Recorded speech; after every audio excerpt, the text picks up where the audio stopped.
White house ने मंगलवार को Iranian Islamic revolutionary guard corps की उस धमकी पर प्रतिक्रिया दी जिसमें यूएस की टेक फर्म्स पर हमले की बात कही गई। वॉशिंगटन ने साफ किया कि तेहरान की किसी भी संभावित कार्रवाई का जवाब देने के लिए वो पूरी तरह तैयार है। व्हाइट हाउस के एक ऑफिशियल ने कहा कि यूएस मिलिट्री किसी भी अग्रेशन का जवाब देने के लिए स्टैंड बाय पर है और मौजूदा तनाव के बीच अमेरिका डिफेंसिव पोस्चर बनाए हुए है। एक मीडिया रिपोर्ट के मुताबिक ऑफिशियल ने कहा कि यूनाइटेड स्टेट्स मिलिट्री ईरान के किसी भी हमले को रोकने के लिए तैयार है, जैसे कि बैलिस्टिक मिसाइल और ड्रोन अटैक्स में 90% की गिरावट से साफ है।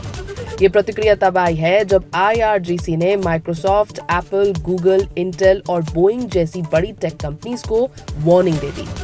IRGC ने कहा था कि ये कंपनियां यूएस और इजराइल द्वारा किए जा रहे ऑपरेशंस में शामिल हैं, इसीलिए इन्हें लेजिटिमेट टारगेट्स माना जाएगा।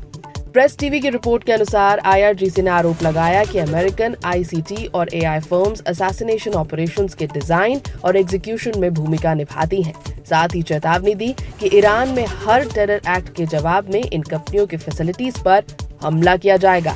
रिपोर्ट्स ये भी कहती हैं कि वो हमले आज ही अंजाम देने वाला है ईरान। IRGC ने कर्मचारियों और आसपास रहने वाले लोगों को इन लोकेशन से 1 किलोमीटर दूर रहने की सलाह दे दी। समूह ने यह भी कहा कि रिटेलिएटरी एक्शन 1 अप्रैल से यानी कि आज से शुरू हो जाएगा। 28 फरवरी को शुरू हुए ऑपरेशन एपिक फ्यूरी के तहत ईरान यूएस इजराइल कॉन्फ्लिक्ट अब दूसरे महीने में पहुंच चुका है और फिलहाल तनाव कम होने के कोई संकेत नहीं दिख रहे।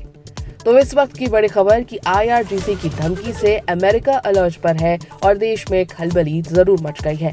टेक कंपनियां नया टारगेट बन गई हैं IRGC का।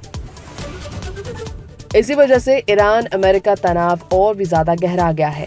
आपको बता दें कि IRGC ने धमकी दी थी कि माइक्रोसॉफ्ट, एप्पल, गूगल, इंटेल और बोइंग जैसी बड़ी टेक कंपनियों को अटैक किया जाएगा। IRGC ने कहा था कि ये कंपनियां यूएस और इजराइल द्वारा किए जा रहे ऑपरेशंस में शामिल हैं, इसीलिए इन्हें लेजिटिमेट टारगेट्स माना जाएगा। प्रेस टीवी की रिपोर्ट के अनुसार IRGC ने आरोप लगाया कि अमेरिका ICT और AI फर्म्स असैसिनेशन ऑपरेशंस के डिजाइन और एग्जीक्यूशन में भूमिका निभाती हैं। साथ ही चेतावनी दे दी कि ईरान में हर टेरर एक्ट के जवाब में इन कंपनियों की फैसिलिटीज पर हमला किया जाएगा। समूह ने कहा कि रिटेलिएटरी एक्शन 1 अप्रैल यानी कि आज से शुरू हो जाएगा। IRGC ने कर्मचारियों और आसपास रहने वाले लोगों को इन लोकेशन से 1 किलोमीटर दूर रहने की सलाह भी दे दी है। दूसरी तरफ अमेरिका ने कहा है कि वो किसी भी एक्शन के लिए तैयार बैठा है।